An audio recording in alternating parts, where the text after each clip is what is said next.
chair is bad, chair is not working and all that. Today, have you heard anybody talk about that it's not working? Because it is working.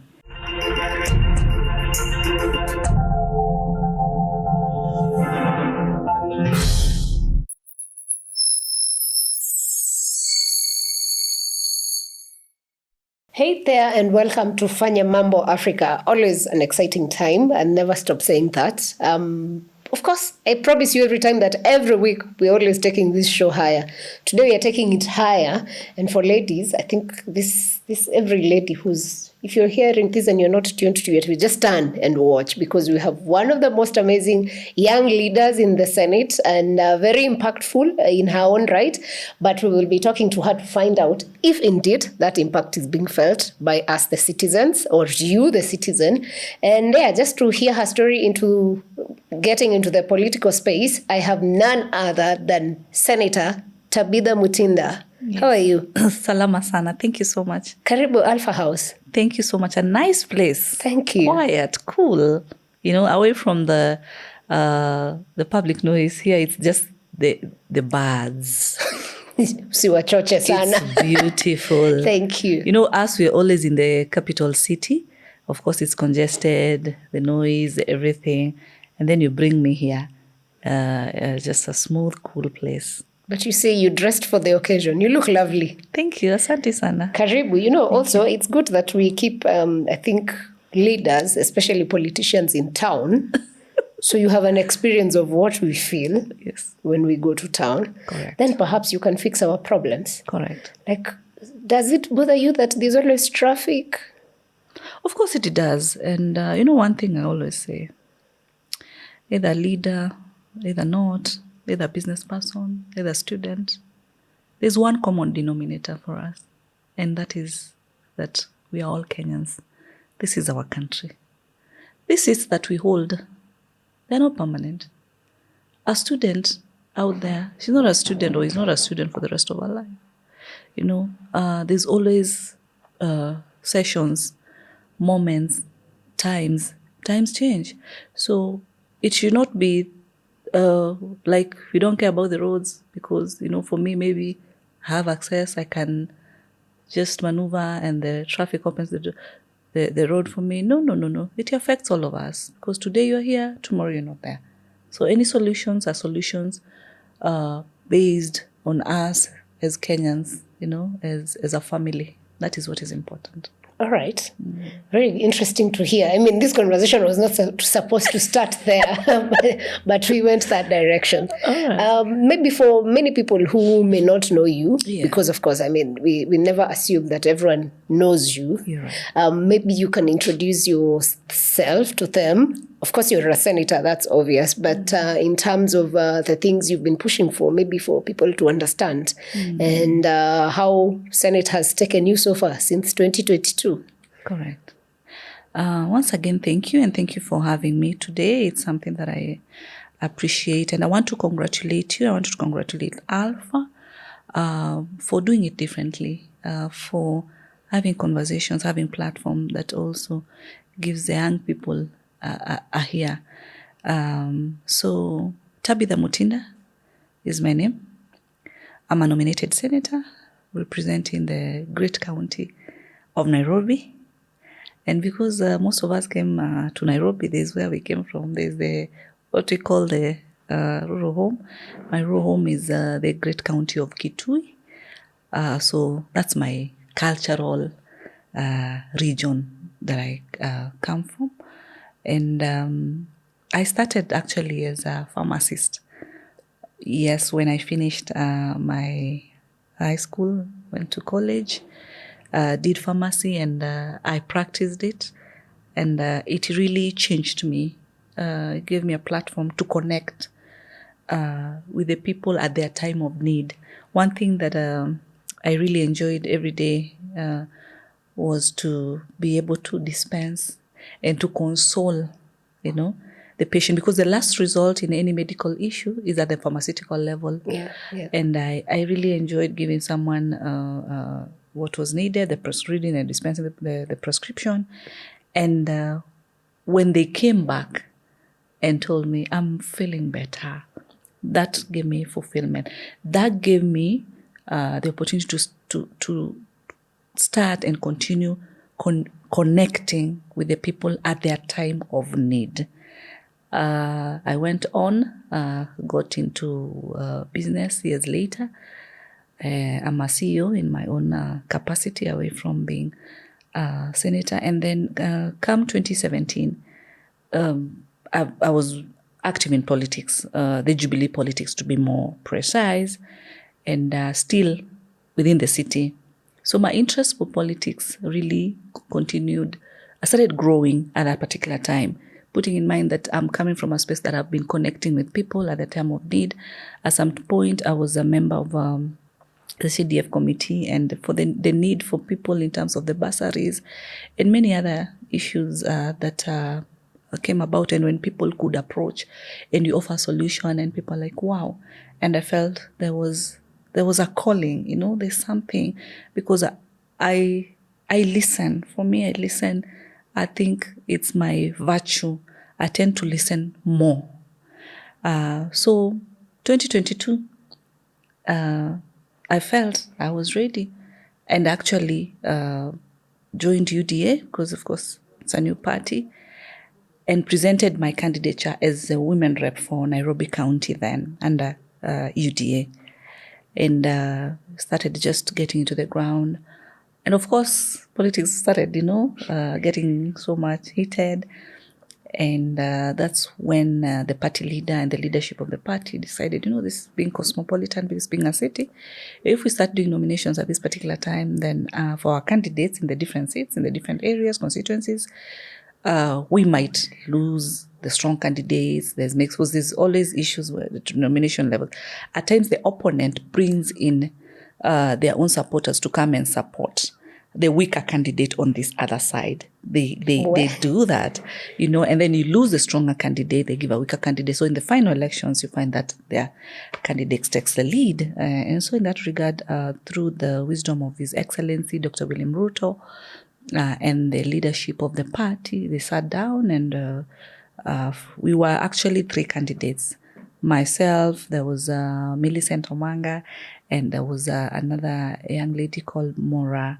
So we decided that we support Millicent Omanga then as the candidate for the UDA party in Nairobi. And then for me, I was assigned the presidential level team campaign under Nairobi. And then finally, I was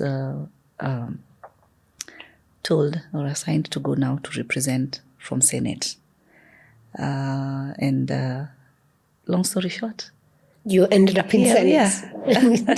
Wow. Yeah, we are in Senate. So it's been a journey. And at times I say, every day we are praying, every day we are asking God, open the doors for me. He's the one who opens the doors for all of us. You cannot say that this is what you want and you stick to it. You have to be flexible.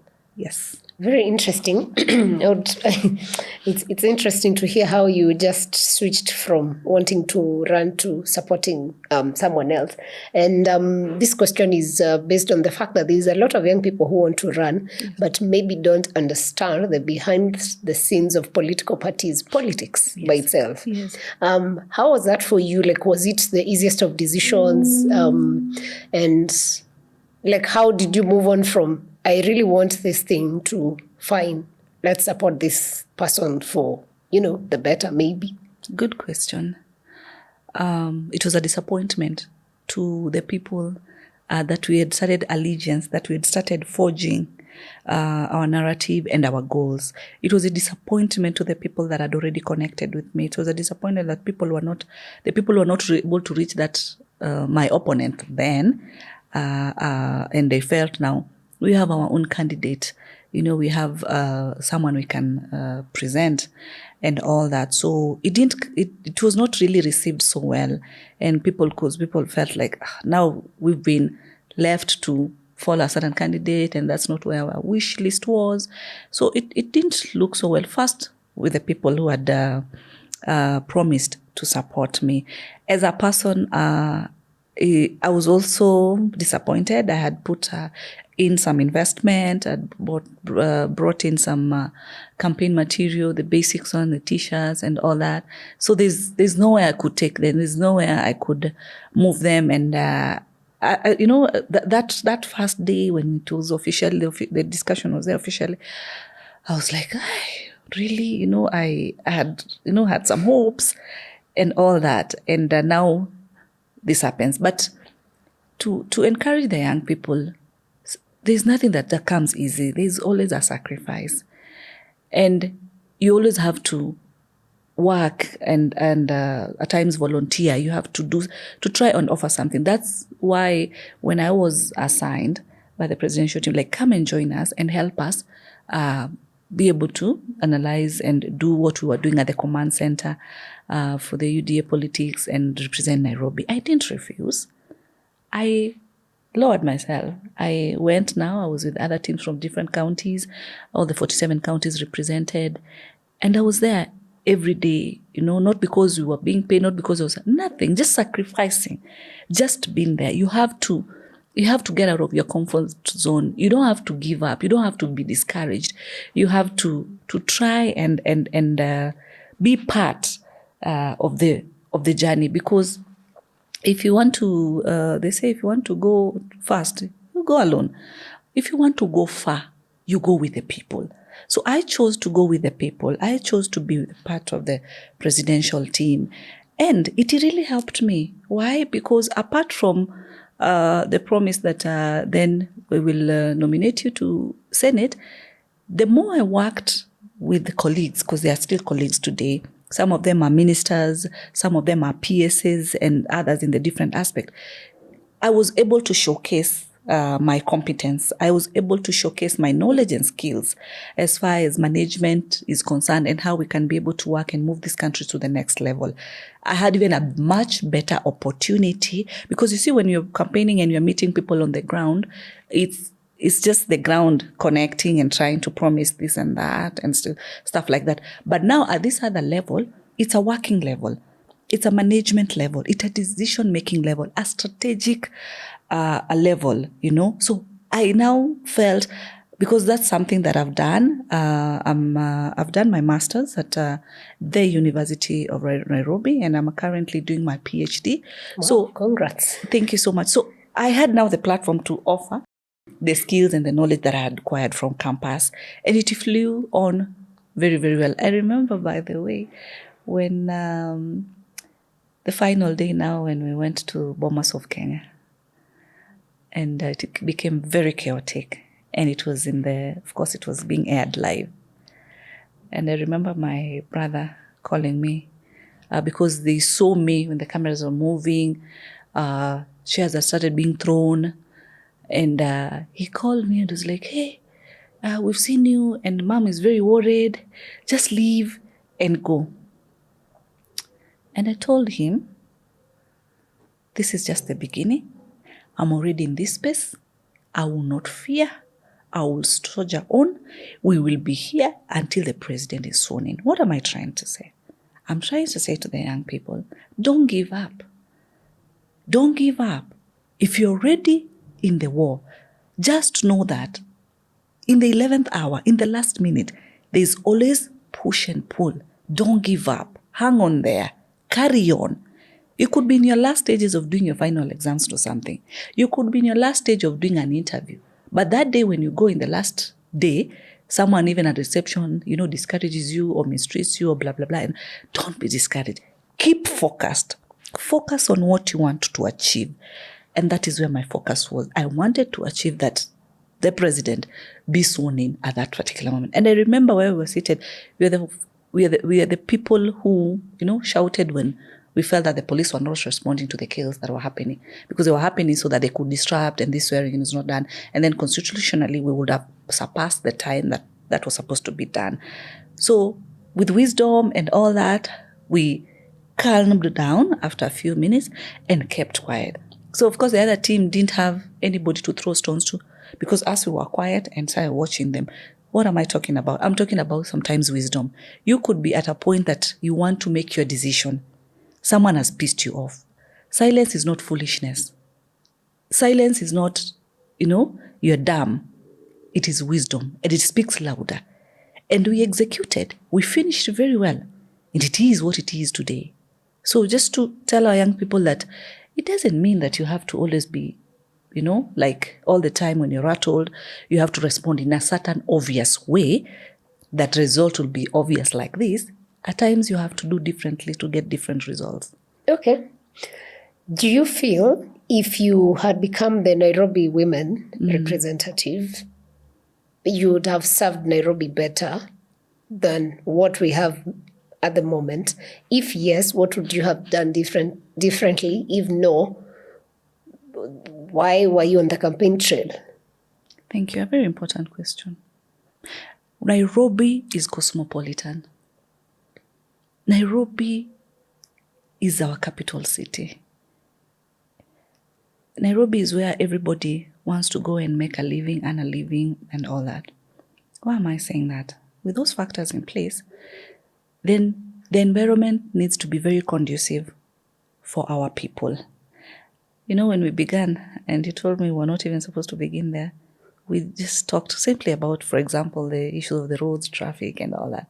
And I told you, we are all Kenyans. It affects you, it affects me. There's no road for members of parliament and another road for Mwananchi. No. These are all our roads. Back to your question in terms of what would that have been different. Now, with those factors in place, in terms of its cosmopolitan, it needs to be conducive environment for everyone who's getting into this city. This our beautiful city. You realize that when you don't offer fair balance to the people of the city, then definitely there'll be always issues here, there, and there. What do I mean by fair balance? I mean from professionals, from people in the corporate sector, to the people down there, Mama Mboga. Because at times you've seen issues, like some time back, what happened when there was issues between this place is called City Hall and Kenya Power. It didn't really anchor very well, and it rattled a lot of people. Those are people at that particular level of the corporate. They are working there. They're not involved in issues of these bills have been paid, this has not been paid, and all. And then there's also the Mama Mboga factor, who needs an environment that is conducive, it's clean, and all that. So to answer to your question, the role of a woman rep is different, of course, from the role of a governor, from the role of a senator, even someone from the role of an MP, because the woman rep deals with the whole county. And also they have the GAF funding, which really takes care of mostly the women empowerment programs. Bursaries is another thing for the school learners. And so I would have been able to ensure from the entrepreneurial skills that I've gained from campus with my academic knowledge. It is one thing to empower people just financially. It's another to ensure that they continue growing and continue economically improving themselves. Because otherwise, then they will just be in the same status quo. Then what happens? Then they don't grow. So there'll be the same people again, in and out, in and out. Nairobi is where there are so many opportunities in terms of the market, in terms of business opportunities. And these people are able to acquire, they should be guided to acquire their own market share. So the funding should be more of ensuring that these women grow other women. They increase their capital value from the basic that was given to them. When it comes also to the issue of the fairness that I talked earlier, we have the young people, we have women, we have the people with disability, and then we have the men. Because at times men have asked me, we see a lot of you women leaders just concentrating with the girl child and the women program. What about us men? Because you still are our representatives and all that. And it's a conversation that we are still going on having, because I find a challenge, to be very honest, from the culture.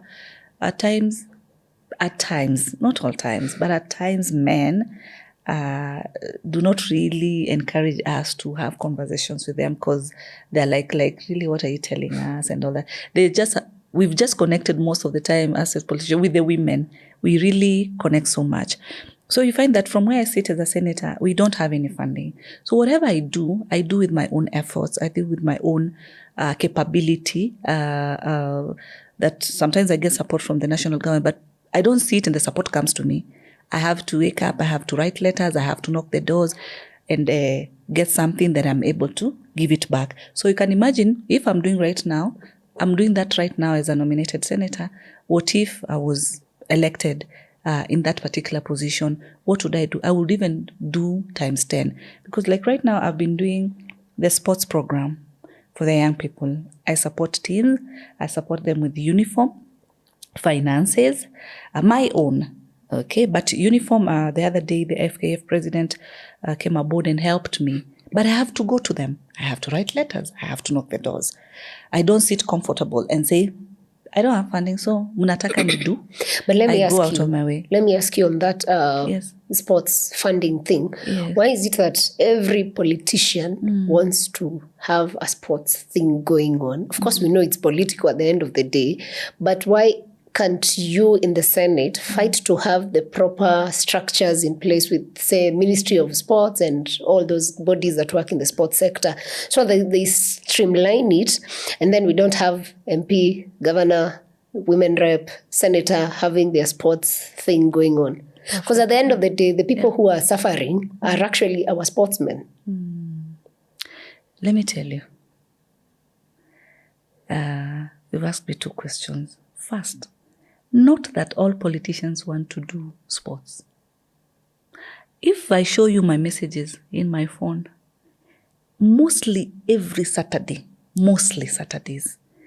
we receive messages of, please support our team with A, B, C, and D. Please, Senator, support our team. And then what happens? They relate and say, oh, we saw you supporting this team from, like I support one of the teams, their patron is called Kayole Starlets. Young, beautiful girls, so much. I pender them. They've, they're doing something differently, and they are actually in the Premier League. I'm proud of them. And when you do that, others will follow and say, Ata sisi, tusaidie, help us, even us, give it. So it is not us wanting to do the sports activities. They come to us, and we respond depending on our capacity to be able to help them. Because tomorrow they'll be like, we really needed you didn't come to us. So we really try. So it's there. It's a need that is there. Now, the second question, what is Senate doing? The last 2 weeks, last week but one or something, we were discussing one of the bills for sports funding at the county level, a bill by Senator Sifuna, which I really 100% supported. It's a bill that allocates 1% of the equitable share revenue at the county level for sports. At first, we were like, 1% is little, but he said it's a starting point. It's okay. Such that it takes care of these sports. I'll now relax and stop the issue of get us uniforms, get us money for transport to move from one place, and all the funding that they need. We will now direct them to the governors. We'll direct them to the counties, because that fund is there. If it will be approved, we hope National Assembly will fully support, and it becomes law, so that now Matter Sports can now have their own funding. Two, the week after that, we discussed a bill by, I remember Senator Chimera, the sports academies in all the counties. I did my contribution, and I gave this proposal. I said, we don't have to look at a sport academy as an institution, as a building, like this is the place. And as in we sit back, the law is there, it has been passed, and then we are sitting here saying we need an academy, it needs to be a block. I said personally, I suggested and said, by the way, it's a good bill. We need to encourage that when schools close or on weekends, when our learning institutions, government learning institutions, on weekends, kids are not there, they are not in school. We can use that, okay, for those trainings to take place. The land, the playing ground, the field, they can use that to do their practices. They can use the classrooms as indoor, whatever, for the indoor activities, because sports should not just be looked into just as football, volleyball, basketball, just the basic. Today, there are so many other different sports that people can be able to empower themselves with. And then another example I actually gave was they're called Muteti Women League. These are women between the age of 57 and 75 years that won and went to play in South Africa international level. I saw them on TV crying. Yeah, saw them too. Emotionally, with joy. So ask yourself, if those women were given an opportunity at the age of 25, where would Kenya be with that team today? They would have been far. They would have been, the top. Look at the way our runners, they start at a very young age. And when we travel, personally when I travel, apart from tea and coffee that we pride in and internationally, that is what we are recognized with. The other thing is sports. As far as running is concerned, we've been champions for years because that started at a younger age. So I was just telling you some of the programs which I mentioned sports, and you can see how passionate I am because it's a field that is a talent sort of field that our young people can really excel very well when even we better the platform. So there's that funding bill at the county level, and at the same time, the sports academies.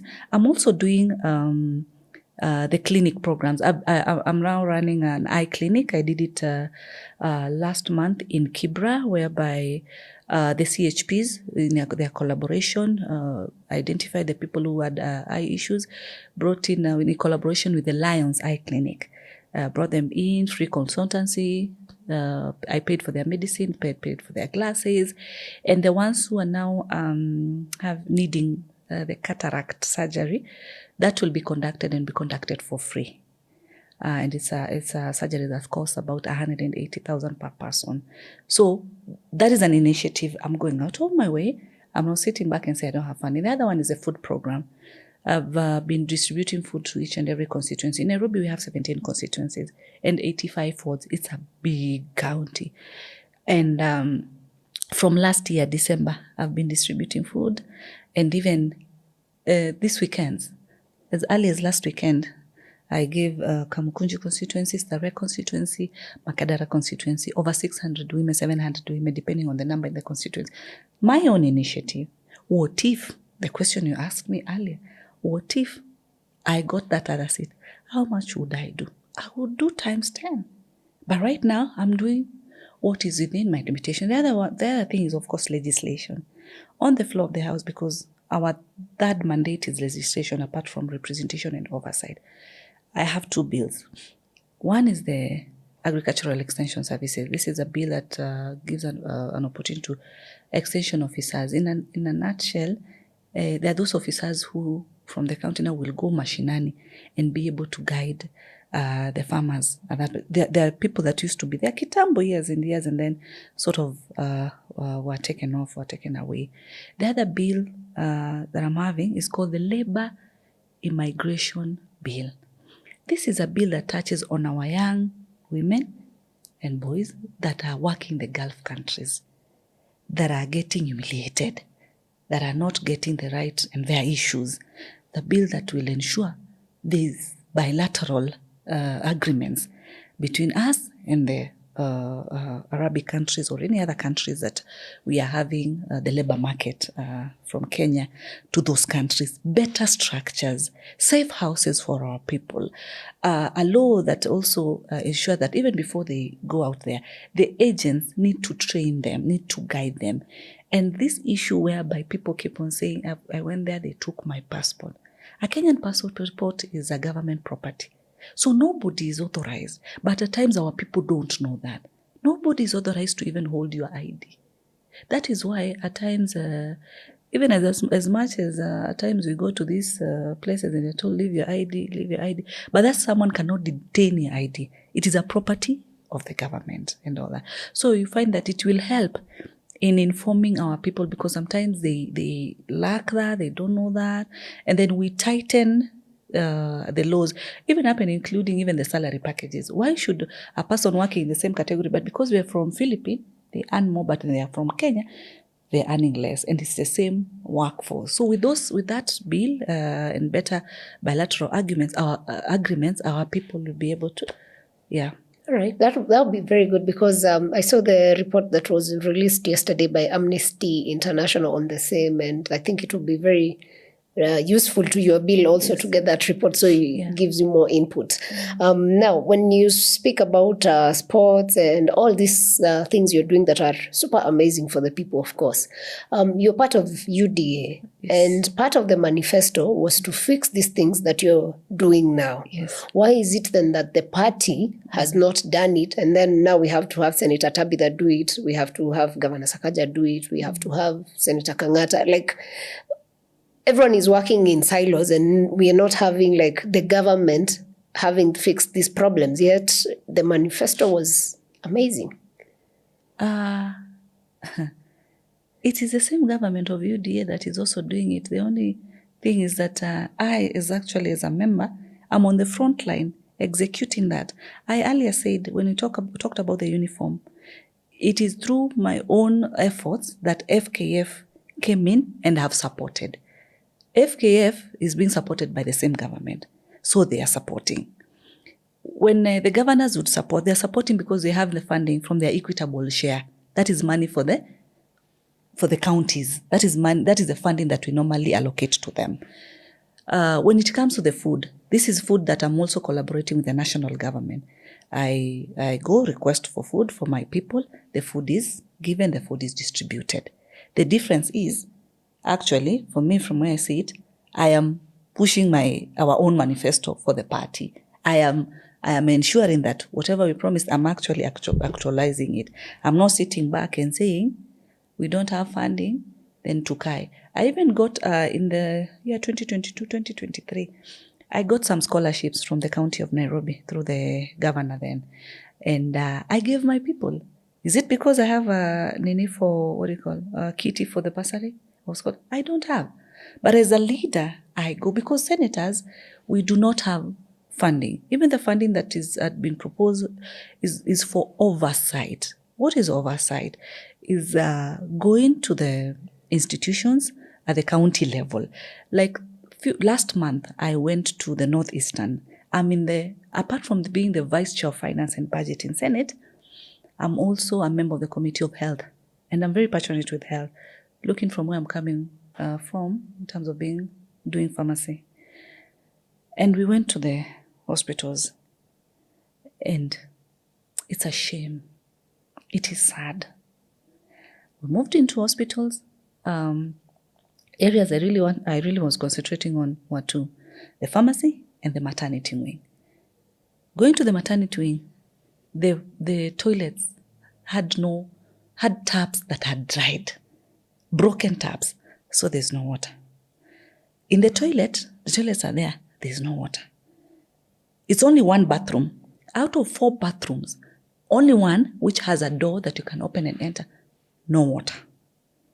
And I asked the management, I asked the CEO, when these women give birth, what happens next? They don't even have a place to shower. It's only one bathroom with all these women that you have. These young, innocent kids, even as little as a mosquito net, you cannot offer to them. How much have you collected from SHA? Have you collected? They were saying, yes, they've collected. How much? It's in millions. How much does it cost you to even put a water tank? And just even bring in a water boozer to ensure that there's water. Well, when we went to the pharmacy, expired drugs. Expired drugs. That is in the store. At the same time, in some of the shelves that I could pick and check, there were expired drugs on the shelves. What was the explanation? It would be good to hear, I'm coming there. And drugs that were also missing. Because with the experience that I have with pharmacy then, you just simply pick a card. A card just denotes like, this is the available quantity, the opening stock. And you simply just need to check, this is the opening stock. Case example, you have 100 packs. 100 packs, okay. Let me confirm if you have 100 packs. They check, they have 70. I say, no problem. Right now, it's midday, right? Yes. So, can I see what you dispensed? Because there needs to be the file for the prescription. Nothing was dispensed. So, where is the difference, to answer your question when you ask them? Where is the medicine? Madawa iko wapi? They were shocked is we were also getting surprised. And the excuses of, oh, I was on leave, I had left my colleague, and, that kind of a. So, my question was very simple. Does it mean because this hospital, you're not doing your work, this pharmacy, does it mean this hospital, you're not providing water, basic water in these washrooms and all that? Does it mean the problem is Dr. William Ruto?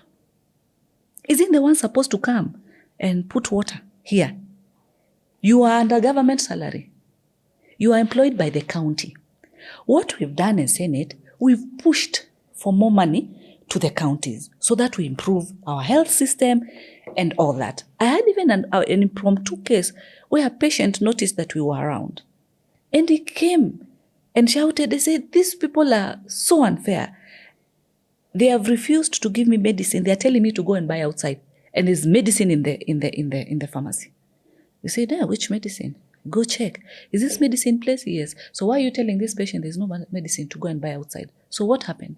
They have opened their pharmacies outside. They have opened their clinics outside. I went to one hospital in Marsabit County, and it was the pediatric section. I get in. I find this good nurse. How are you? Where's the doctor? They say, the doctor has stepped out. The doctor has stepped out. So what happens when the patient comes? We will call the doctor. We'll call the doctor. So she had a section. She had put some medicine. We go inspect those medicines. One, she has expired medicines there on that table. Two, what does that tell you about the paid? It tells you she's in a private clinic working. So in the event a patient comes, now they will call her to come and treat.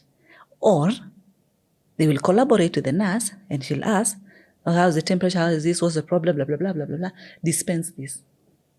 Whose problem is it? The problem that we have is at this also management level. Because what does the president have to do with the hospital? What does the senator have to do with this hospital? Already, we've passed laws. At the county, they've passed law. Any, like level 4, level 5, they have CEOs. We had the CEOs on the ground. You're asking them, Bwana CEO, hapa tu kuweka, putting this and this and this, you cannot put. You have the share money. You have money that that also the county has supported. Why are you not doing it? So you find the system is rotten. The system at that particular level is the one that is not working. And we were challenging them. For how long do we have to come all the way from Nairobi, do impromptu checks, and this is not done? Because even when we said we were visiting, they had cleaned up the reception, a few areas, thinking that they're the ones to guide us, like, twende hivi, let's go like this, let's go like this. So that we look and say, wow, no. We knew where to start. We knew where to end. And there's a place, still in Marsabit, we went and found drugs, boxes that have been abandoned. They're just fixed in a certain corner. You ask the person who's been told he's in charge, he's like, I don't know who they put them there. How would you not know even a cup here at Alfa House where it is? Because if it's cups, they are kept in a certain section. Why would someone have a cup at the back there? So what is happening? That is a way of stealing those drugs. Then what happens to Kenyans when they go, they're told there's no drug in this hospital? Why is there no drug? We'll be tabling that report very, very soon, and we'll be moving to all the other counties, inspecting hospitals, all hospitals, because health has to work. So my question, though, and I'm sure many would question, you've seen the situation, and it happens a lot in different counties. Then what? Because now for the citizens, there's nothing much essentially a citizen will do, because they'll be told there's no medicine, go out and buy. But you as a senator has seen that. Fine, that is your role as oversight. So then see that, and then what? Good question. We have procedures on how we work. And after that, we are tabling our report, and we are summoning the relevant authorities. Case example, the CEO of Pharmacy and Poisons Board, we need him to appear to tell us why we have people dispensing drugs without the relevant documentation, and why we have the expired drugs, the way we saw, and all that we saw in those pharmacies. That's one person. Two, also through the Ministry of Health, the PSS, the CSS, and all that, how these county clinical officers have been approved to operate clinics just not far away from the main hospitals, the referral hospitals. Because for you to get a license, you need to apply with your own number, okay? And at the same time, you're already employed somewhere. You're already employed in this particular referral government hospital.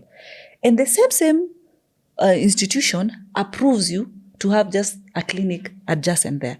How do we expect that they will be able to deliver? Because they'll be concentrating on their own private clinics. Then Kenyans will be affected.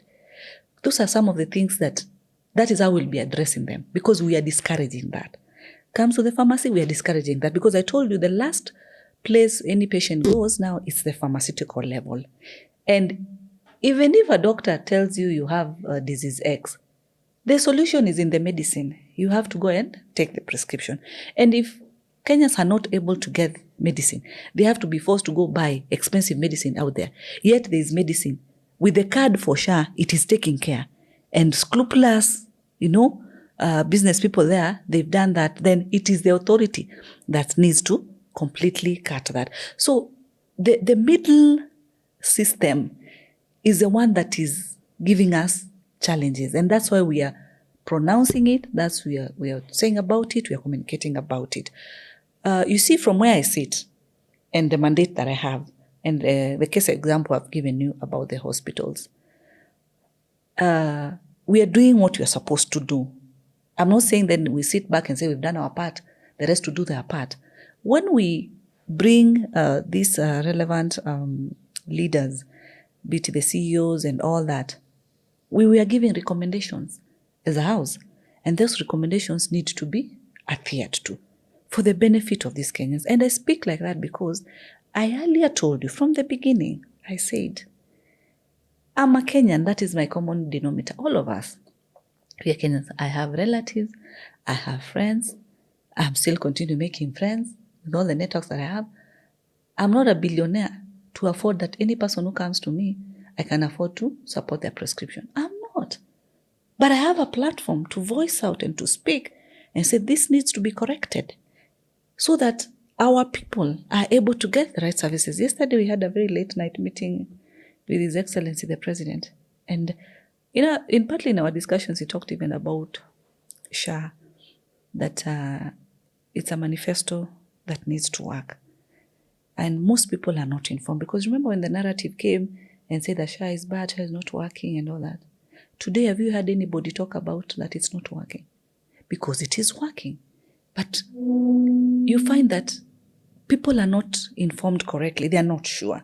Because when you register and you are a member of SHA, the primary health care, which is the lower level of a dispensary, government dispensary, that level, you are able to walk in, you are able to, be treated and be given medicine for free. But do you know, in some hospitals, yes. Like I took someone to Kiambu over the weekend and we were told it's not working for outpatients. Today is on Saturday. So when people say it's not working, actually, sometimes I feel like government just thinks people oppose things for purposes of resisting. And people in government are not very good at taking feedback and criticism sometimes. Maybe, is there a way that you can fix that? I mean, I know you're not the president, but you communicate to the president. So that he also understands people are not saying SHA is not working just to be random. I mean, if you go to hospital and you can't get medication, as you said, you even went to Marsabit. Of course, in such a place, it won't be working because there is no medicine. So even if you had the card, we don't have the dawa. So no, in all the countries we visited, they confirmed to us that SHA is working. SHA is working. But what I've told you is that the challenges that we noticed, and that is why as a leader, yes, I agree with you. There are those ones who don't take criticism positively. For me, I take it because I'm here saying the challenges we found. I'm not defending. I'm speaking the truth by saying this is what we found because I don't want it happening tomorrow. Now, I also realized, let me talk on myself. I also realized that there are hospitals that are misleading Kenyans, intentionally misleading Kenyans. They say this is not happening, and that's it. And that's why I would want Kenyans to, any platform they will get, let them tell us where the problem is. And let me tell you, in the next 2 weeks, yesterday we were in my committee for health, and I proposed we need to go and visit Kiambu County, Murang'a County, and Nyeri County. Before we go again to a far county, I want just to get in here. And we enter without formula, because health has to work. A healthy nation, a wealthy nation. If we do not streamline the health sector, even if we have good roads, good environment, good lighting, good street lights and everything, without a proper health sector, we will be doomed as a country. You can't compare health with anything else. And so I remember in my social somewhere, not social, I met this lady in a salon, and she told me she's a dentist. And she said, Sha is not. I said, why is it not working? I had not introduced myself, but I got curious as a leader, as a Kenyan, and she took me through. She told me she's a dentist, and Sha is only taking care, I don't know, of what was it, extraction only. Any other thing is not taking care. And I'm happy with her because we had a conversation. I called the CEO immediately for Sha, Mr. Robert, who I asked him about the same. And he said, no, Sha covers that. I said, send me the benefit, whatever claim. You see insurance the way you see your benefits. And he shared with me. I shared with the dentist. We looked at it, and it is there. Did she share the one for MPs or for the citizens? Because they are different. No, I'm talking about Sha. I am not talking about our own insurance. I was curious. And you know why I was curious? Because I sit in that committee. I related with what she was saying, and we were able to get to the bottom of it. And when that was shared, which I can even share and with you, it can just come below there. It indicated all the other benefits, like that are dental. There's apart from extraction. We always think that dental is just extraction. There are others things there that were tabulated and indicated in different amounts that benefit. And she said, when people come at KNH, they are told that this is not there. This is not covered. This is not covered. That's what they are told. I told her, it's covered. Have you seen? Can we get a reality? Can I get to know why? Is it the cashier or whoever is charging says it's not covered? Because this one is there. And that is what we are communicating. That is what we are saying. And I'll actually also post that benefit, whatever, in my social media so that even people can be able, kesho mtu akikwambia hospital, this is not paid for, you can even use that and say, but it is here.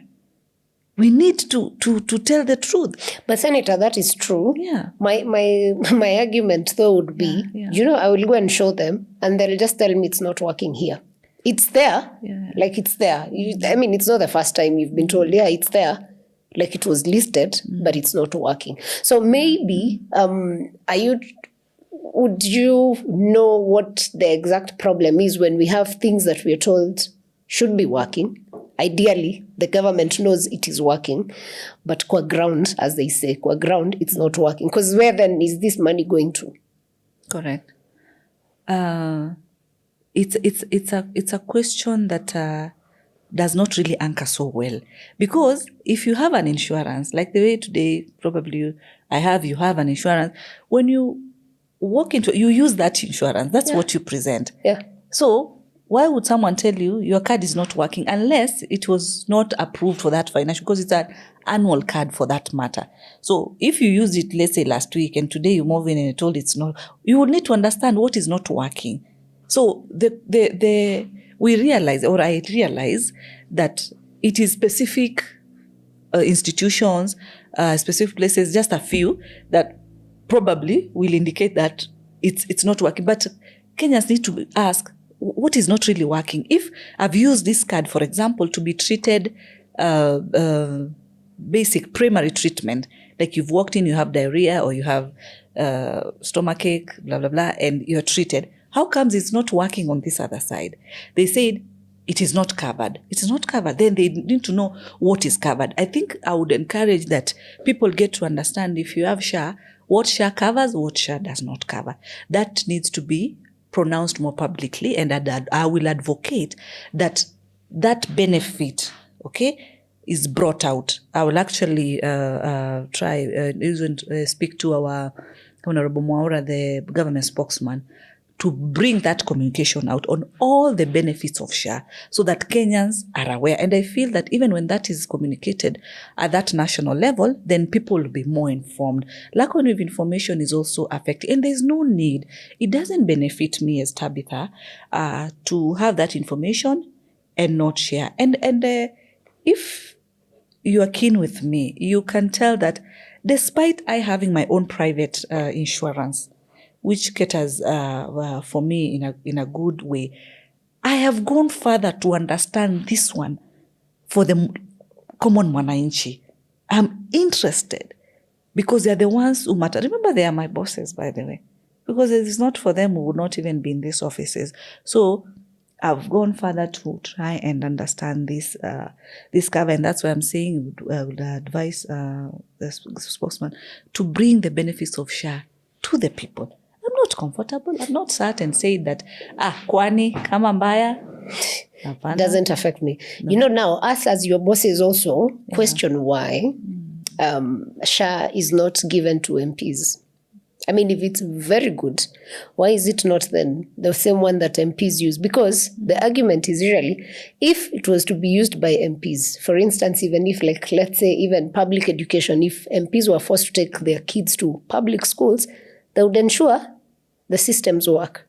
So then why is it hard for you people in Senate, governor, whatever, all those MPs, to have these public systems where you're involved, like directly, so that then you can fix it? My dear sister, I will be on the front line supporting not only MPs, but all the government public servants, the teachers, the police, anyone working in the government. I would be referred to supporting that we all be under SHA. Why? I mean, teachers and police are already there. This is the reason. Even me, I'm also there. We also under SHA. You know how much even we are paying? We are paying a percentage from the basic salary. And the reason that was done was so that the higher your package, then the higher you contribute. Remember, with NHIF, the maximum I was contributing was 1,700. Just that. That was the maximum. Even as a director of a company, that is the much that was being charged. But right now, it is very high. And it was so that even the people whose it's little and they are paying a little and all that, it can be able to offer all these services in a bigger capacity. Now, to the concern of us, today as we speak, I'm registered with SHA. I can use SHA. I have it in my, it's only that it's digital. It doesn't have like the NHIF card, because there's what SHA will pay for me, there's what my insurance will pay for me. But just to answer your question, very simple. I look at it from the perspective of consolidating all these monies. All the monies that are spent to pay for MPs, all the monies that are spent to pay for all the other public institutions, all public servants. If we would consolidate that and put that money here, okay, we will actually save more and cover more. It is very welcomed. There is no problem with it. And that way, definitely, our systems would work better.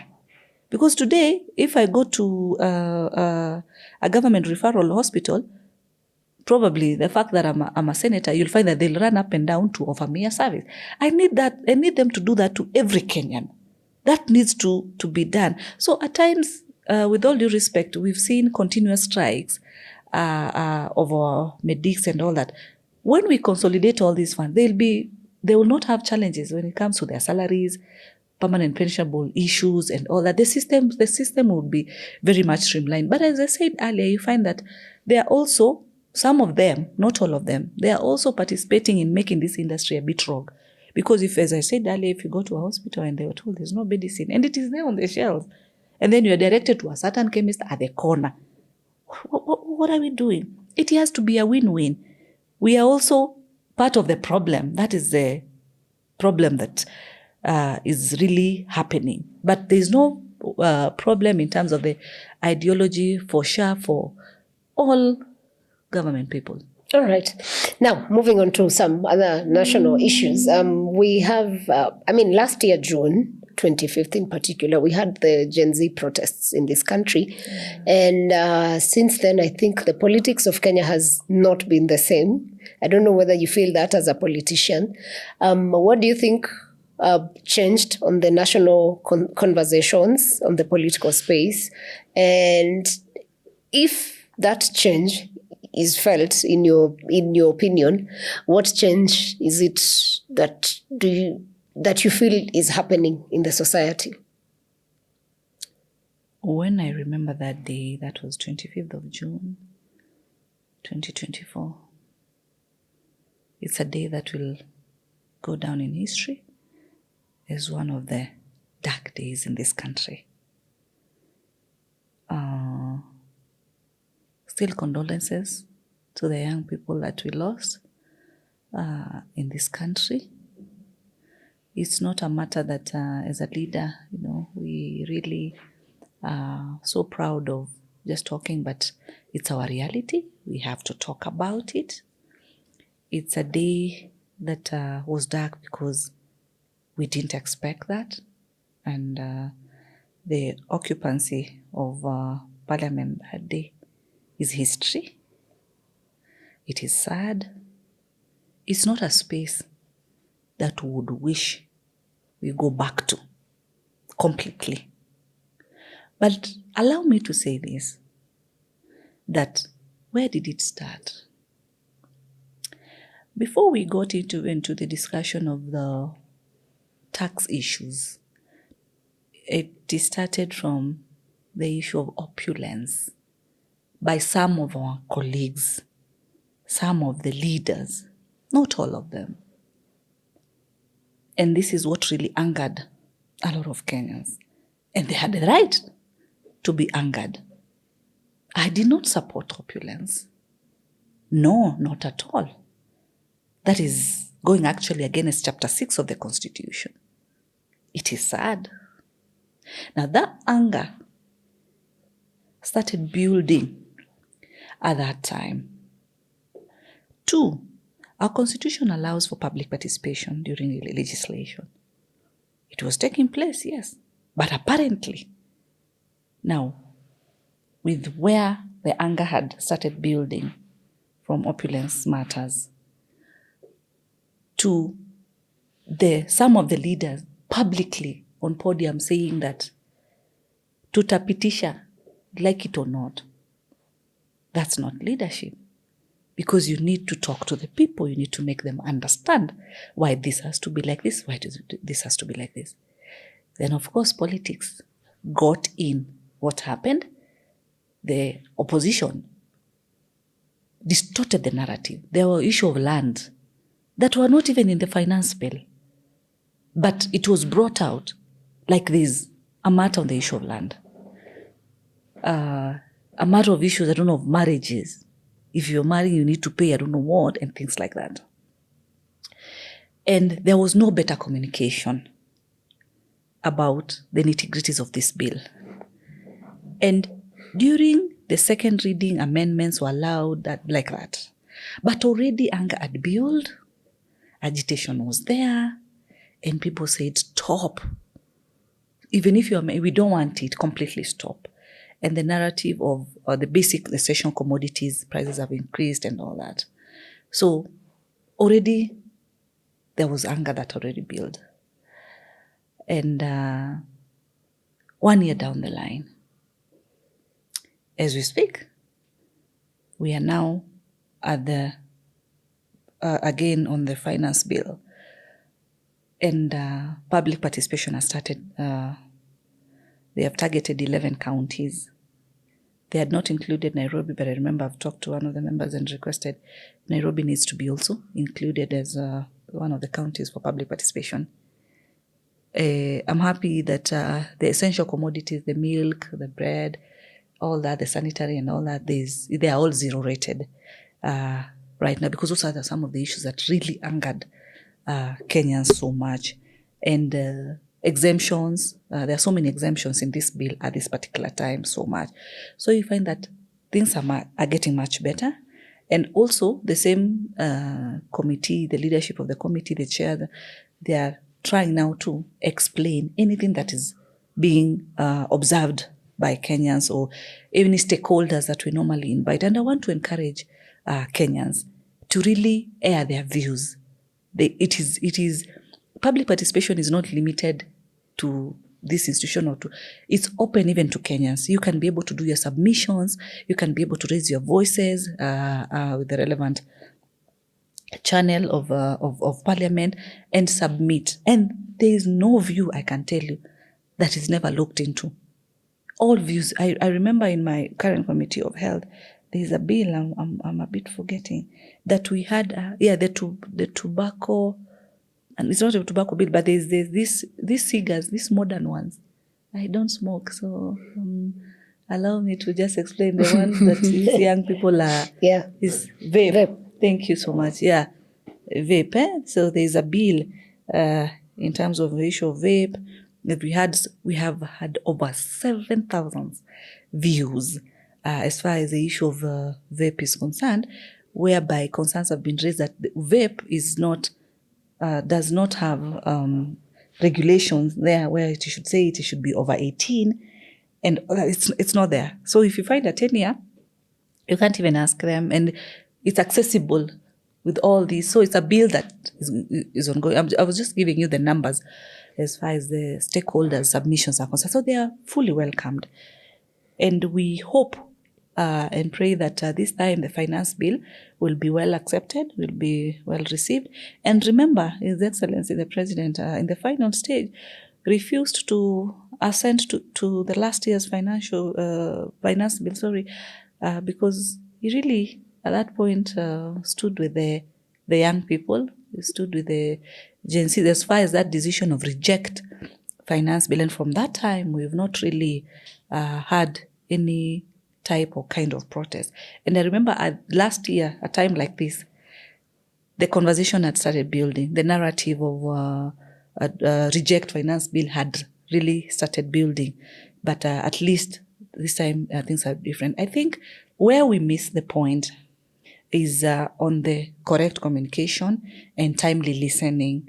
Because for me, my principles, I accept when we do wrong, I do wrong. Because I'm not perfect. I'm just a human being. I can make an error. But what is important is for me to acknowledge that, this one, it was a blunder. And this one is a good way to go. It cost me nothing because it's just an opinion. And so I accept that there were mistakes that happened last time. And I think that's why this time things are just cool. And I don't think anybody would really wish that we go back where we were a time like right now.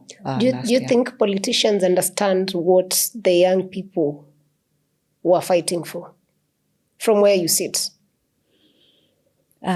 For me, let me speak about me. And I'll just generalize a small percentage. There are those ones who understand, there are those ones who don't.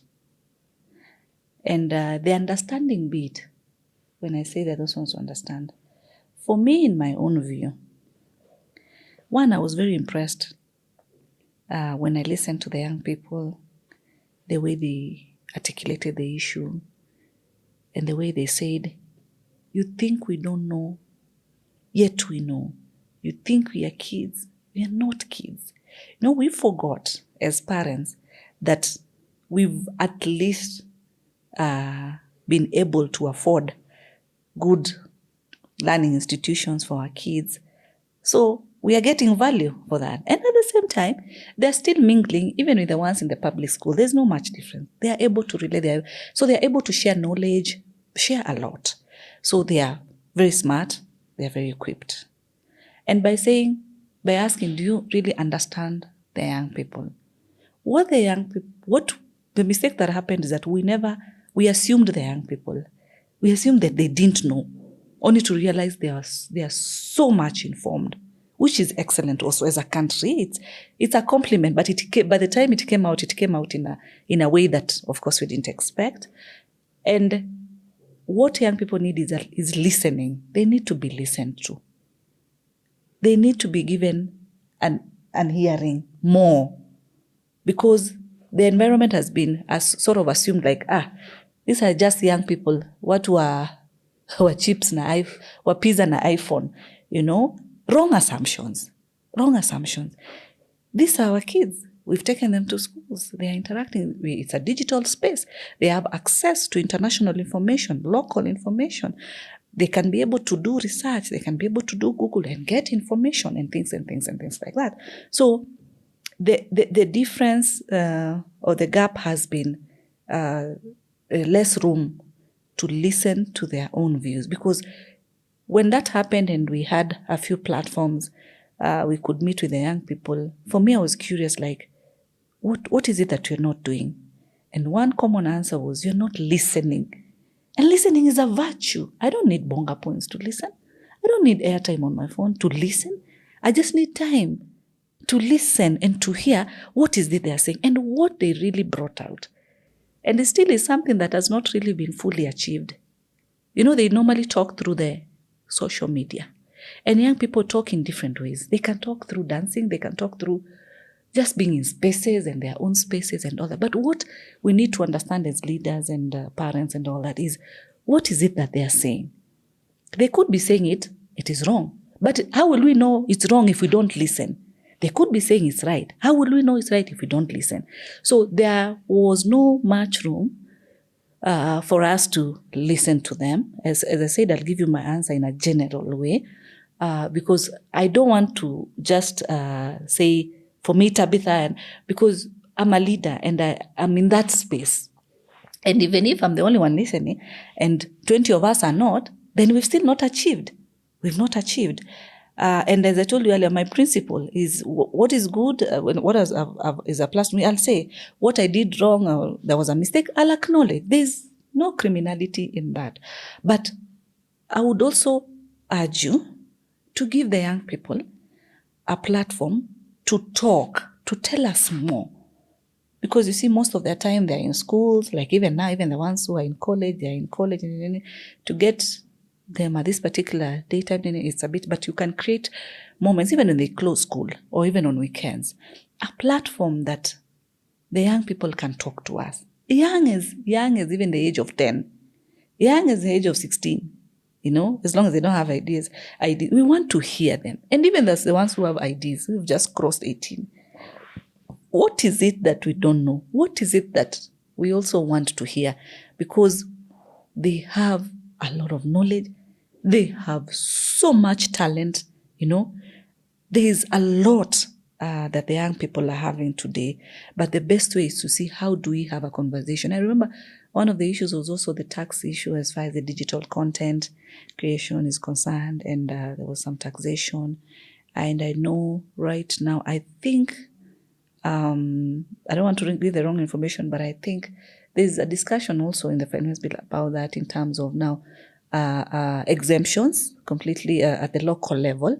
But when it comes to the Googles, what do you call this, the Facebook, and all that, the owners at the international level, the server here and all that, they bring revenue on this side. But for our people, that be exempted so that we get more young people being able to create more content and being able to grow themselves in that particular space, because that's the space that we are currently in. So the conversation is there's a big gap. There's a big gap. That was really general, as you stated. Yeah.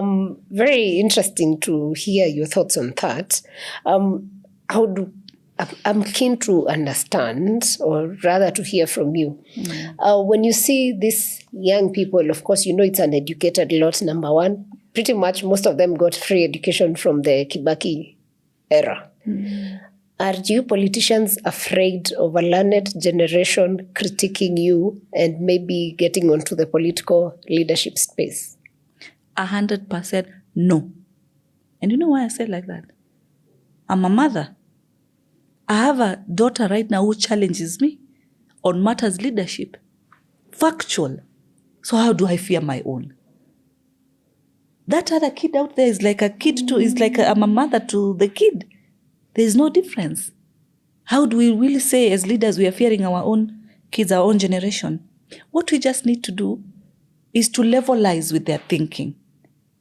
And that's why I say they need to be given platforms. And these are good platforms. And I really want to really thank you, Alpha House, as I've said, as I started. What you're doing is excellent. Because in the mainstream media, where every week or in 2 weeks I always appear, the conversation is just political, is government versus opposition. We are not factoring in what are the young people saying. And I would wish if you'd even take that lead and give them platform, like, what is it that they're saying? We want to be on the same level of their talks, of their discussions. So there's no fear. Because to me, they are brilliant. To me, they have ideas. They have skills. These are our own kids that we've taken to a learning institution. They are our own. And sometimes when I walk within the city at times, when I'm just passing by, the times of the weekend, when I see these young people doing the content, the photos and all that, for me, I really appreciate them. Why? Because by the time someone decides that they've looked for the right location, right dress code, right cameras, how do we do this, a team? And the beautiful young team that I see here at Alpha House doing the excellent moves. It's wonderful. It's wonderful. You know why I asked you if the older generation is threatened? Correct. We had, after the protests, we got to a session of abductions and disappearances, which was quite unfortunate. Yes. And then after that, we got to a point where young people were so aggressive on saying, everyone must go. And that conversation has not sat well with politicians, to be very truthful.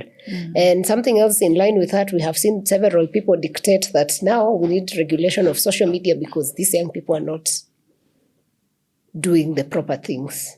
So when you look at all those factors, how does it make you feel? There's freedom of expression in this country.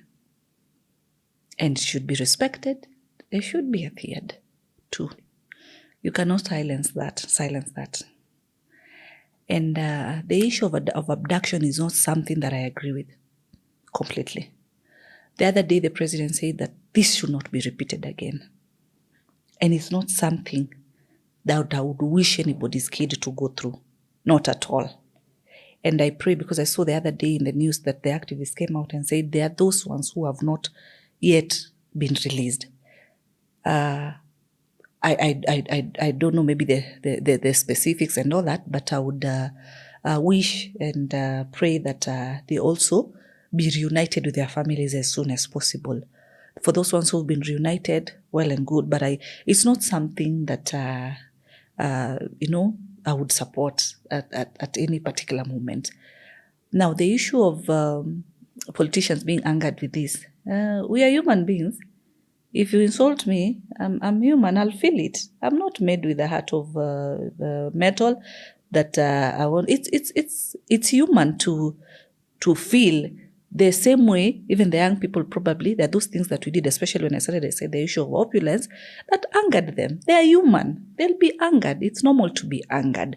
But I still remind all of us, common denominator, we are Kenyans. This is our country. This is our motherland. We don't want to destroy it completely. And so until we get to have a conversation that we understand each other, then some of these things will just slide and just go. I know, I've seen even when we've lost some of our colleagues, I've seen how the reaction has come out. It's been like, we don't care. and all that. And it tells us that still the anger is still there. It doesn't mean that because they are silent that all is well. All is not well. Actually, it is not. Yes. I know all is not well. People are angered. Actually, sometimes when you just say you're affiliated to the government, you're just hated. And when you'd even ask, what have I done? They can't point out specific, but the anger is very much generalized. And we can remove that anger from our country by having these talks and this conversation so that we know what needs to be done, what needs not to be done. As long as we know what is our mandate, yes, but it's not enough. We can't say that we are comfortable and anything. We still need to do more and more. So the agitation is still there in a percentage. It's not where it was, as much as it has a bit gone down, but there is still a bigger percentage that, but I believe with time, it will subsidize, because some of the projects, especially in our manifesto, will come out. Case example, the housing project. When it started, it was like, why are you deducting me? I have a home, I have a house, I'm paying mortgage and things like that.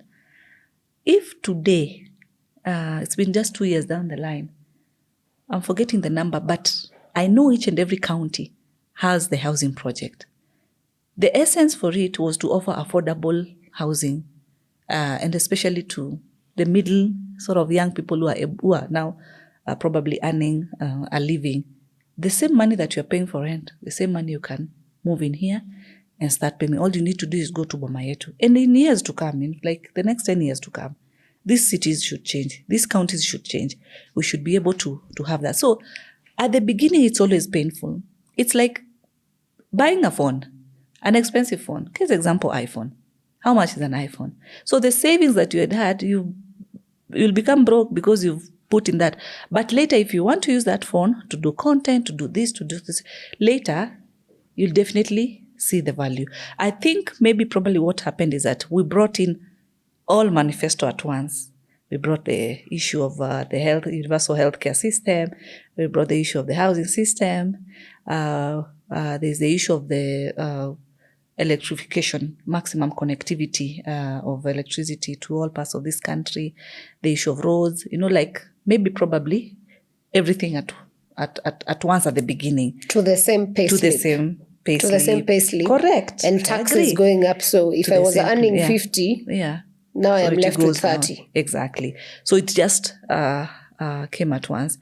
But we forget one thing, that this same manifesto we have, a bigger chunk was also in our opposition manifesto. So you wonder, was it a lie from the opposition? Because then how are they to execute unless they were lying? Because then how do you build housing, I know it's an area that really angered a lot of people. And we're still angry, by the way, Senator. We have not. Let me tell you, me, I'm Mwananchi, so I'll talk to you like I'm Mwananchi. Correct. People don't understand how they are paying money to build houses and still pay money to buy the same houses, yet I have funded with the same money. Then why wouldn't it work that the money you're deducting from me, eventually I'll get a house? So that's usually the most painful part. I'm not sure you're the right person to pose the question to, but you can say something. Yes, because at the beginning, because that was the common question. At the beginning, that's how it was, whereby whatever I have contributed will be my basic share, will be my amount. And then the options of, if it's me, then I can transfer to my daughter or my spouse. Like it was possible if they want to buy that particular property. I could even transfer my own shares and combine with these shares.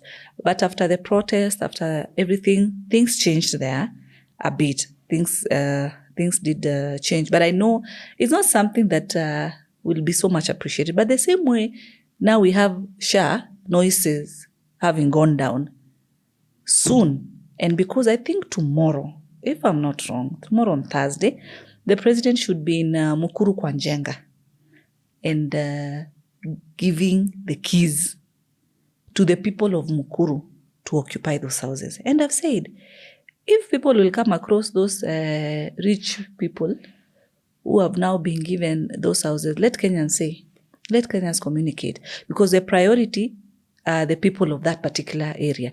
These are homes that within there we have the play fields, we have the social amenities. It's just about decent housing. So you can imagine all the slums, scrapping all those slums and putting more and more. Why should we be traveling and admiring Dubai the way it is, and people having beautiful houses and all that? Yet we can still do that in our country. Yes, it's painful at this particular moment, but in the long run, it will be very, very good. We shall be here to watch, especially confirm. Yes. And also just to remind you, Dubai leaders were not as corrupt as Kenyan leaders. Just saying. This is not connected to you in any way. Are you a believer in a proper change of guard, like from the old totally to new? Or do you believe in the idea of having the old leading the young into leadership? I am a champion of the young people taking the leadership of this country. And I say that because the old, even when you listen to them right now, is the same thing. They've been there. What have they done differently? They keep on saying, we are coming in 2027. What are they going to do different? They've been there in the same governments. And when I started, I talked about the young people, the way we've realized they're so intelligent and all that. So I advocate for more leadership for the young people. And let me tell you, when after Ruto is done with his term, when he's done with his term, it will be the old versus the young. And for me, I'll be championing the young, because we need fresh blood. We need fresh people, fresh minds. That's what we need. They've been there. We've had people being in offices for over 40 years, before even some of us were born. And they are still there. What is it that they're going to do differently that they've not done? Nothing. Absolutely. Correct. So we look forward to young, energetic minds. But I will say this. Some of the agitation that came from Gen Z, some were from the young people. That did not happen with the old people. And that is where the difference is. This opulence was indicated by some of these young leaders. Leaders who forget that they are leaders and they need to adhere to Chapter 6 of the Constitution. And how they present themselves or presented themselves, and really angered our young people. So, apart from that weakness that we've portrayed in terms of how we are supposed to conduct ourselves and things like that, that's where, of course, the young people really take the lead. Today, Mother Karua is someone that I respect. You've seen how she's come from a young leader to where she is. She has always presented herself with a lot of respect. Someone that, I also respect her very much. And then there's this young leader who tomorrow, even the words that he or she is using are vulgar words, both in public, in the social media. How even do people respect you if you can be that vulgar? So that is where we've just missed it. And sometimes that is why young people at times, they lose to be voted because of those small things. But I believe when from the top leadership, it will be the younger people, I think we'll have opened doors and we'll have achieved what Mo used to say, the young people are the leaders of tomorrow. Now, that one would be actualized. One thing I appreciate with the president, Dr. William, for me, where I come from actually a single mother. And today I am here because he gave a lot of us, the young people, an opportunity, not looking at your surname of who is your father, who was your uncle, who is your whatever, but he just looked at, this is a young leader, they can be able to perform. Even in some of the offices, the young people, just in general, even when you monitor and look, even the young people that are in government, we are not bothered about the last name. So-and-so is there because he was a son of this person and all that. At least he has given the young people an opportunity. He has given us. It's only that some of us have not really come out the way Kenyans expected. Not that it really pleased him. It's something that didn't anchor away. But he tried. He tried to give an opportunity. But I'm telling you, where we are looking ahead, we want to offer it to the young people. And that is 2027. So that's the first ahead we have. No, it's after 2027. Let us finish well. Let us just finish well. The foundation is set. Nobody is a president for more than 10 years. We just finish nicely, we conclude nicely, and then whatever will have been implemented now, we continue enhancing the services in a more digitalized manner. You see, even the reason SHA had problems at the beginning because of digitalizing it. Today, let me tell you this, NHIF, there were those hospitals that were not even registered within the, correctly, let me say so. But they are within the NHIF system, blah, blah, blah. So there's this Dr. X and there is you, patient Y. So you, patient Y, you go and do surgery of your leg 10 times, as if you have 10 legs. You do this time, they bill through NHIF, blah, blah, blah. Another time, blah, blah, blah, like that. So you can imagine a number of Y patients doing that. And there's no operation that is being conducted. It's fake, but your number has been used, his number has been used like that, like my number, like that. And then they bill. They get paid, they give the cut, everybody goes home laughing.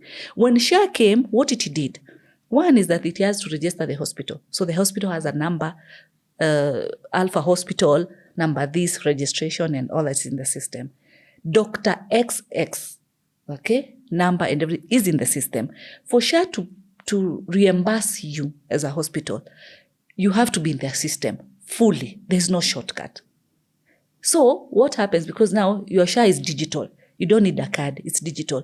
So there's no way somebody accessing your phone all the time because you use your phone to register, you get a PIN immediately. So that is what is in the system. So that's what you, whatever, pay with and okay with, you get the codes and all that. So it becomes difficult to, do like this and all that. And that's why there was that first rejection at the beginning. So when these problems will be eliminated as we continue, and you will see.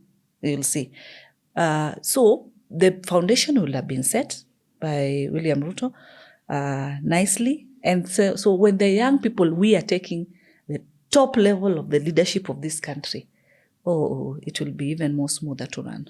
Okay, that's up to you, the voters. I speak from a realistic point. There are those things I've said, like when the agencies went on the streets. I've acknowledged there was a problem. I've accepted that there are those things that we did as leaders. And I said, let me allow some of the discussion just to be general.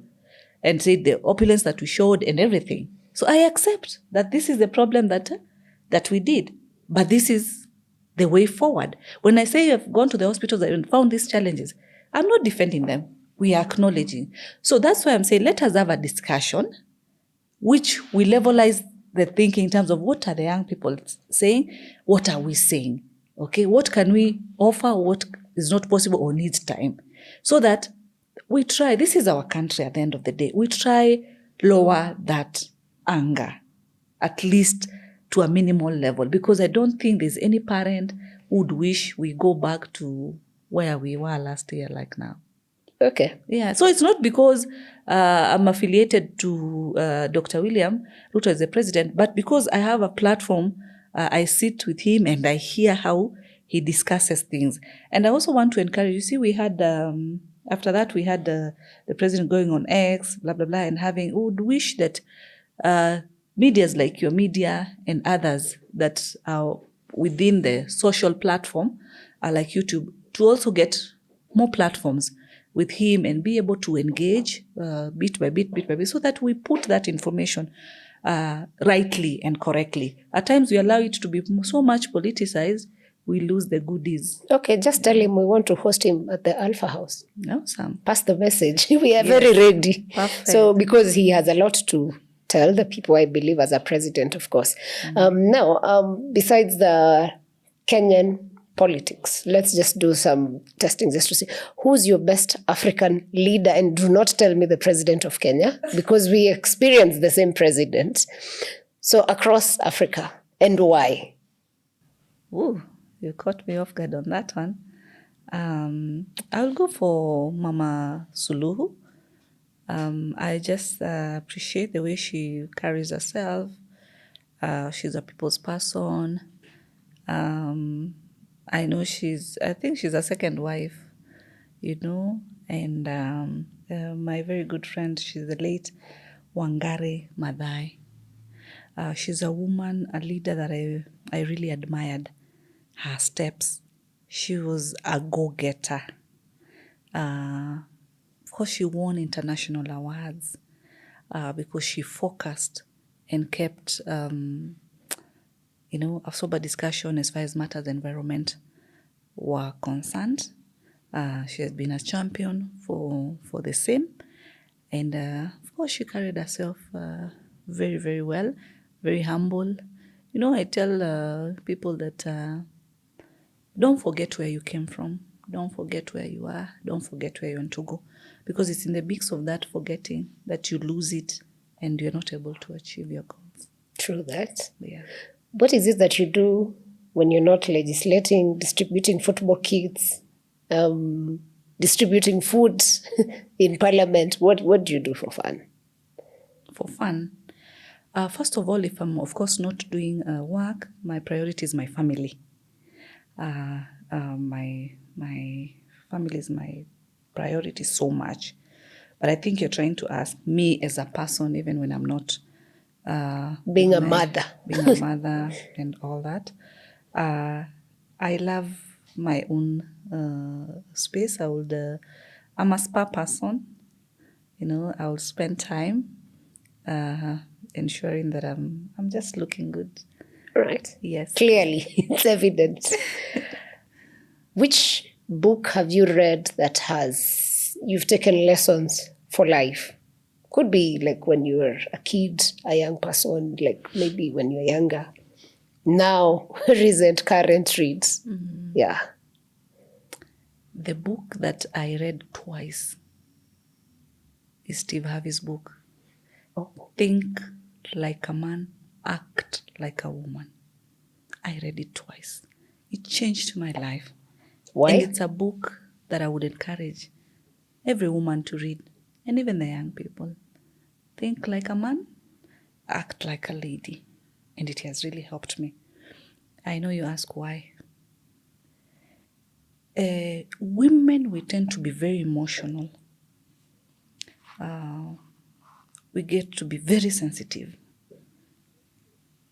But when you read the book and talks about think like a man, men are not too emotional.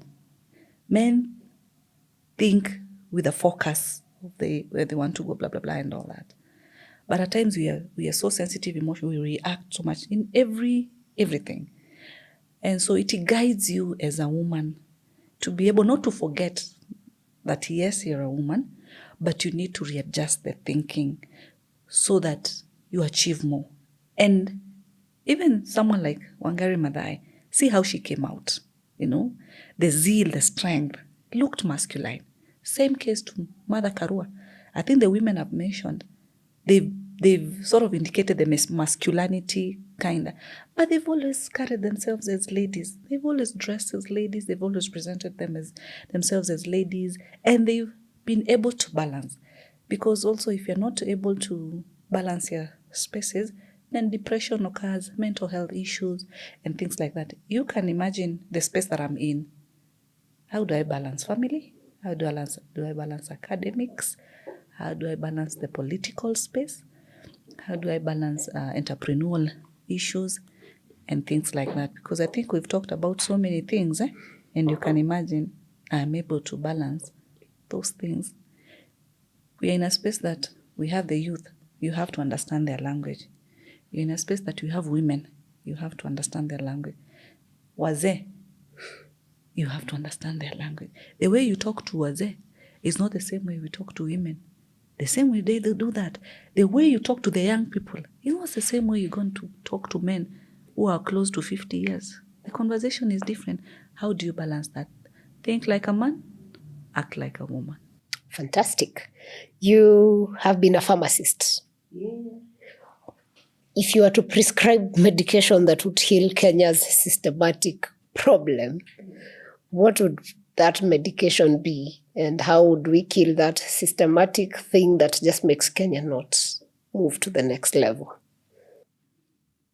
When you used to prescribe, you write RX. That's a code. So my prescription would be inclusivity, accountability, communication. And I emphasize communication, which also cuts across the issue of dialogue. And I think with those basic three, from a medical term, it will be broad-based medication, so that if you have viral, bacterial, fungal, everything is treated in that space. When I say inclusivity, is all cadres, either learned, not learned, either young or old, women, man, inclusion, rural, urban, and things like that. Because the common denominator is that we're all Kenyans, so you need to talk to these people. Communication has been having a gap. So with that, then people are able to get to understand and get to know things more broadly. Of course, accountability. It's very important. How do we account that the government is offering this and we are not getting it? You're telling us you've done this. So that will be able to ensure that people get the services that they pay taxes for. It is very, very important. And I think through that, we are going to move on together. Great. Wow. Lessons you've taken from the younger people that you will use in your life. Listening. Listening is one of the greatest virtues that I've picked from the young people. They requested for something that you don't need to go to a shop and buy a listening and buy and say, I want unipatie listening virtue. Just listening is one great thing, because in that listening, then I get to know and to understand a lot. And I'm saying like that because we've seen whereby at times, even at family levels and all that, a young person has gone and done this. And at times when you ask why, they tell you, I tried to say it, but no one was listening. Why? It's an economic environment of 8 to 5. After 5, get into traffic. 1-2 hours, you're home at 8. This kid was home at 6 also because of traffic, or 7. Homework. By the time you're all getting home, you're all tired. We all sleep. Today, I woke up at 4 a.m. to start my morning media. From there, I've come here. Probably by the time, like yesterday, I arrived a bit late, but I was happy I was able to see my child. But in cases whereby you don't meet from Monday to Friday, the little Saturday that you're there, they're also sort of nowadays engaged in clubs, blah, blah, blah, or something, or it's when they're also doing their homework. You're going for your midday role duty at work. You're finishing at 1 p.m. From there, you want to go for chamas. From there, you want to do this. You want to go make your hair. Blah. So the only day that is left is Sunday. What happens on Sunday is when you're going to look at you, chafu that is always in this kitchen, blah, blah, blah, blah, blah, blah, and all that. So they have nobody to listen. So one thing that they really need is to be listened. I would also want to learn a lot from them. I can imagine if what they know today is maybe what I knew when I was at that age, and all, even where would we be? So if this generation would nurture with those skills, knowledge, and all that, they would do wonders. I've met kids, by the way, who are in the aviation space, to be more specific, the drone space. Young, brilliant minds. I'm like, say what? This is a Kenyan? The way they tell you, the way they discuss with you things and all that, I mean, it's great. It's so wonderful. Wow. Great. Senator, thank you so much for coming through, but I cannot let you go without telling Kenyans one final message.